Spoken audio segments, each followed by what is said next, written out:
Good morning po.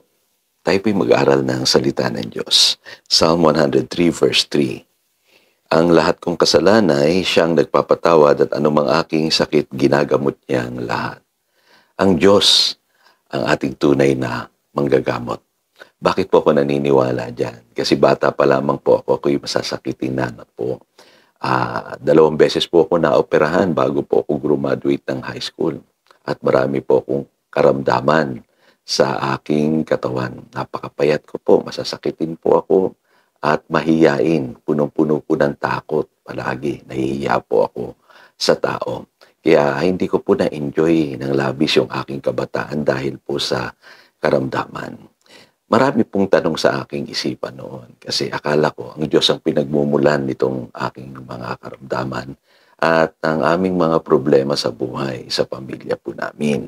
Akala ko ang Diyos ang nagpapadala nitong mga pagsubok na ito. Ano po? Kaya nagrebelde po ako. No? Bagamat masasakitin po ako noon, natuto pa rin akong magbisyo, gumawa ng mga maling bagay at lalo kong pinarusahan yung aking katawan. Kaya lumala po ng lumala yung aking karamdaman. Kaya lamang po, isang araw, nakapakinig po ako ng pangangaral ng salita ng Diyos. At tandang-tanda ko po yung katotohanan na yun na sinasabi sa 1 John chapter 3 verse 8. Ang sabi po diyan, the reason that the Son of God was manifested was to destroy the works of the devil. Na-memorize ko po yung verse na yun, na intindihan ko na yung sakit, karamdaman, yung sumpa, ng kahirapan at paghihirap ng tao, yan pala ay nagmula sa dyablo at hindi sa Diyos. Kaya nung minsan, sinumpong po ako ng aking karamdaman, gabi po yun, nakahiga po ako sa aking pong folding bed noon, ay umatake yung aking sakit sa sikmura na halos hindi na po ako makahinga. Kaya nung gabi din yun, ako'y tumawag sa Panginoon at sabi ko sa Kanya, Panginoon, patawarin mo ako sa aking kasalanan, ayaw ko pang mamatay. Kung ako'y iyong pagagalingin, ipaglilingkod ko sa iyo ang aking buhay. Hindi ko alam kung ano yung panalangin na aking sinabi, pero dahil sa paghihirap po ng aking katawan na nararamdaman ko po na halos hindi na ako makahinga, talaga pong ipinanalangin ko na pala yung sinner's prayer. Hindi po ako nilid ng pastor, o gumaya doon sa mga ginagawa sa simbahan na sumasabay doon sa sinner's prayer. Ako po mismo ay nanalangin ng taimtim sa Panginoon nung gabing yun at isinuko ko sa Kanya ang aking buhay. Alam niyo po, instantly nawala po yung pain. At nakatulog po ako ng mahimbing. At pagkagising ko nung umaga, tandang-tanda ko yun. Naghahanap po ako ng praise and worship song. At ako po ay naglakad-lakad, umaawit, nagpupuri sa Panginoon. Naalala ko yung mga Christian songs sa pinapatugtog ng nanay ko sa bahay. At natatandaan ko po rin nung araw na yon ay linggo.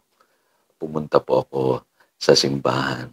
At doon ko naintindihang lubos na napakabuti pala ng Panginoon sa aking buhay. Sa kabila po, ako'y nagrebelde sa Kanya, nagpakalayo sa Kanya, pinagaling niya pa rin ang aking buhay, pinatawad ang aking mga kasalanan.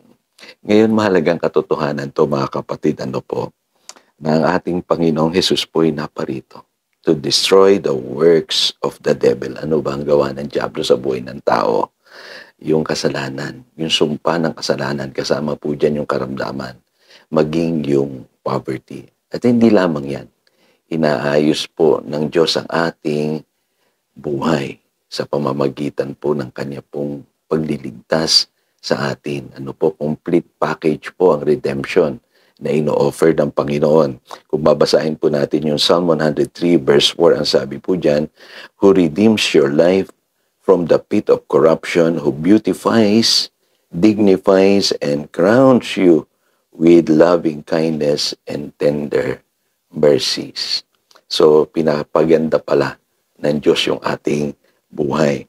Kasi, tandang-tanda ko rin yung isa kong memory verse noon, po yung Hebrews chapter 13, verse 8, na Jesus Christ is the same today, yesterday, and forever. Hindi po nagbabago ang ating Panginoong Jesus. Ngayon, na-experience ko po yan, at alam niyo po, naintindihan ko yung sinasabi ng salita ng Diyos. Kaya, na-apply ko po yung pananampalataya very early in my Christian life. Alam niyo po, tuwing susumpungin po ako ng karamdaman ko noon, hindi naman po kasi instantaneous yung naging healing ko, nililehans ko po yung aking katawan, at nire-review ko yung karamdaman ko. In Jesus' name, sabi ko, ginagaya ko yung mga ginagawa ng pastor. Batang-bata pa lamang po ko sa aking pananampalataya noon, na-experience ko po na kumilos ang Diyos sa akin pong katawan. Talagang binigyan niya po ako ng kagalingan. At in-overcome ko po yung aking mga kinatatakutan, yung mga hindi ko po nagagawa dati. Sinubukan ko nang gawin. Ako po ay nagbabiyahe na. Pumupunta na po ako doon sa lugar na malalayo na dati takot na takot akong puntahan. Kumbaga, nagsimula akong muli na ayusin po yung aking katawan. Natuto po ako ng healthy lifestyle. Tinulungan po ako ng Diyos na lumayo sa aking bisyo katulad ng pag-inom. Nagtataka po ako tuwing iinom ako ng alak. Yung alak po, ang lasa, napakapangit po sa aking panlasa. Kaya binibitiwan ko po kaagad. Kaya ang bait-bait ng Panginoon. Inalis niya ako doon sa bisyo ng pag-inom ng alak, sa paninigarilyo. Natanggal po lahat yung aking mga bisyo. At alam niyo po, 3 years later, pagkatapos ako pagalingin ng Panginoon, ako po'y nakapag-abroad, nakapagtrabaho po ako overseas. Sa oil rig po ako nagtrabaho noon. Napakadelikadong trabaho. Pero alam niyo po, salamat sa Panginoon dahil binigyan niya ako ng malusog na pangangatawan at naipaglingkod ko ang aking buhay sa Kanya.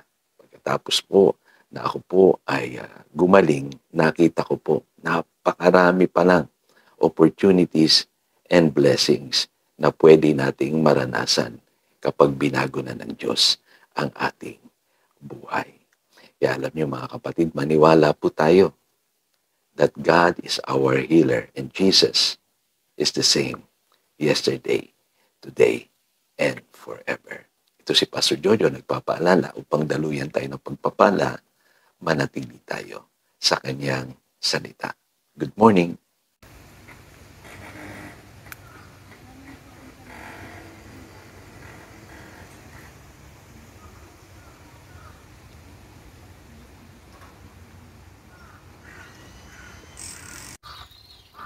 Good morning, Daloy listeners. I'm enjoying my morning here at the brook, somewhere here in Kobe, Japan.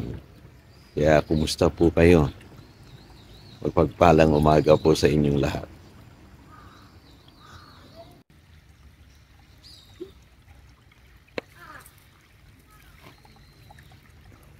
Ganito po kalinaw ang brook nila dito sa Ujigawa Park. Such a wonderful day to praise the Lord.